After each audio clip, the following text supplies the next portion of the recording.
Ladies and gentlemen, welcome back to the CSTV. I'm your host, Kathleen Yegaltoto, Madam CS, and this is The Striker. Stay tuned and have it raw and real. In The Striker today, we are going to look at how the ground was so hostile to UDA representatives and the UDA politicians actually during the burial of the UDA MCA in Muranga County, Maki Wainaina. You know, we anticipate that the fact that it was a UDA member who was actually being parried, that the president could have been there. But rumors has it that the intelligence showed that the ground was hostile and therefore the president could not go, and also the deputy president could not go. And therefore, Professor Kithure Kindiki, our deputy president, having been given the mandate by the president to attend the burial, decided to give that particular responsibility to somebody else to come and read the speech. Now, his personal speech for condolence. And it's important to note that this person that he sent was not even a local leader from Muranga. It was somebody from outside. What ensued is people rejecting the speech, People rejected the speech until the pastor stood up and told the guy who was reading the speech of the deputy president to hand the speech over to the family. In fact, he said, it's good to be humble before the house of the Lord. Kindly give the speech to the family. And he handed over the speech. He did not read out the speech of the deputy president.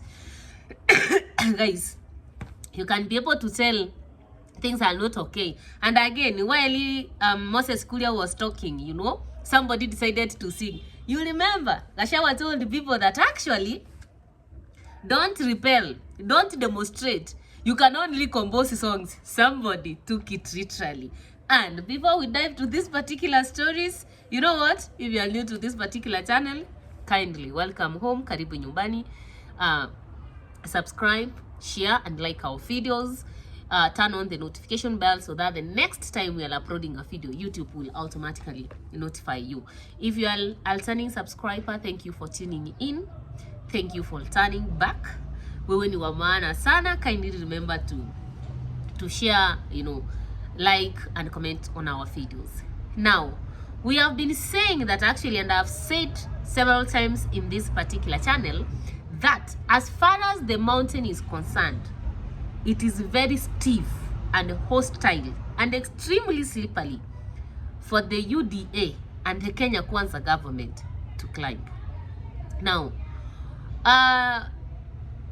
yesterday, I think on Friday, if not yesterday, Maki Wainaina, the UDA member of County Assembly in Muranga County, was being parried. Ideally, we anticipated President Ruto to be there. And what happened, he did not attend, and he gave this mandate to the deputy president, who also did not attend. Reason being, the intel showed that actually the ground was slippery. They feared that the people of Muranga were unlikely to do what they did in Embu. Remember what the people of Embu did, rejecting. And now, Professor Kithure Kindiki decided to give somebody else an opportunity to go and you know what? Read the speech. And the crowd responded by rejecting, shouting at the person and heckling the person who was reading the speech. It was so embarrassing. And so embarrassing that even the church leader has to come and tell you be humble and give the speech to the family. And for me, this is very serious. And then the next thing we see is the like of Moses Kuria was also addressing the crowd, and the same mourners, and it decided to blame the problems of the mountain on Rigath's move to join UDA without his own political party, and the people did not give him an opportunity to. Actually, one person he decided to take the mic and sing, and that guy sang so seriously. And the most I think funny part is the man who was singing, he was not even putting the necessary pauses where they're supposed to be put. He was just singing, and the crowd joined the guy. And Moses Kuria was forced to sit down, and he was not able to address the people. The only person who was allowed to speak there, I think it's the senator. And that is the only person people received well. I think from where I stand, should be a very serious message to President Ruto. Number one, for me, what I deduce from those two things. Number one, the people of the mountain are no longer interested with Kenya Kwanza, and it is, promises, and it is, the goodies, etc. They are tired. That's point number one. They were warned, they did not listen. Na kimewaramba, and they are not ready to do the same mistake again. So, number one, they are seriously rejecting Ruto, the deputy president, as an indicator or as a message that we don't want you. You lied unto us. Number two, for somebody like Moses Kuria to go to where people are mourning and you start, telling the people from the western part of the mountain that Rigathi Gachagua is the problem.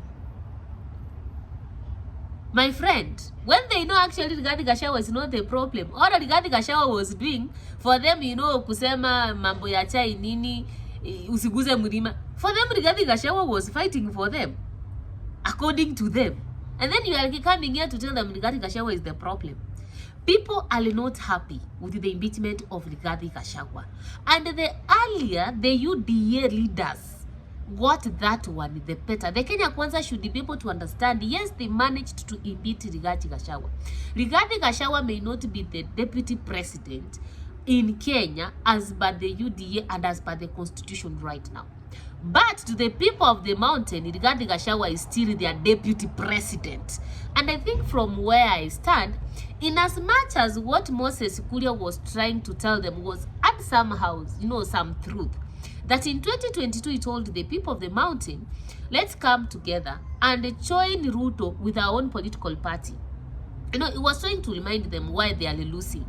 But he reminded them at the wrong place, at the wrong time, using the wrong attitude and the wrong approach. The moment any UDA or Kenya Kwanza leader will go to the mountain and start talking about Gachagua in the wrong way, nobody, trust me, nobody is going to give them an opportunity. My friend, the people will echo. And there's a day I said here, when Rigathi Gachagua was impeached, the mountain kept quiet. And I said that the silence of the mountain is so loud, such that the day the mountain will start talking, nobody can be able, actually, as far as the Kenya Kwanza government is concerned, to control that talk. And then for me, as far as Professor Kithure Kindiki is concerned, you are the deputy president and you have been given the mandate to go. If he did not make it actually there, he should have given that opportunity to the governor or to the senator to go and read the eulogy, his condolence message. You don't pick somebody from I don't know where to come and lead your speech in a patio of their own when they are the leaders from what is he trying to tell the people of Muranga? You understand? And one thing that Kithure Kindiki should know, in as much as he has been sworn in as the deputy president of this republic, there is no Kenyan who voted in Professor Kithure Kindiki. Professor Kithure Kindiki is just termed as an appointee of the president. It's not gathered that popularity among Kenyans. And therefore he has to go slow. He has to look for a way to enter Kenyan politics in a way that he does not remind people that actually one of their own was impeached for him to get the opportunity. And therefore, from where I stand, Professor Kithure Kindiki should have either used the senator or the governor of Muranga County to read out his speech. By picking up somebody who is not even a governor or a senator or even a member of parliament, no, leave even an MCA from Muranga to read that speech, it tells you something. The people of Muranga not only felt intimidated, but they also felt that their own leaders are being looked down upon. And basically, I think what happened in Muranga is a very, very serious message to President Ruto. It's not only in Embu where people can heckle you. Even here in Muranga, we can do it. And probably if he enters Kiambu, they will do the same, and so is Nyeri, and so is Kirinyaga. So one thing that our president should be able to know is that he's no longer with the mountain. And the earlier he stopped these tours and these things of being there, the better. I think from where I stand, the people who advise the president, the likes of Gimani Uchungo who claim to be nearer the president, should tell the president the truth of what is happening on the ground, so that he can be able to recalculate himself and organize himself for 2027. And from where I stand, there are rumors that actually Ruto is wooing Uhuru Muigai Kenyatta because of the 2027 presidential campaigns. Whether he's going to succeed is a story of another day. But from where I stand, I don't see a situation whereby Uhuru Muigai Kenyatta will present Ruto to the people of the mountain, and the people of the mountain will vote for Ruto. No. I think it is done and dusted.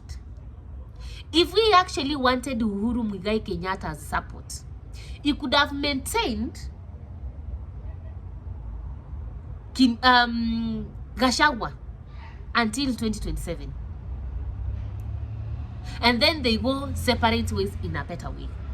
But the fact that he impeached Gachagua, brought in somebody else, and they have started, humiliating Gachagua. If at all what Gachagua is posting about being pink trailed is true, then Ruto spoiled for himself quite earlier.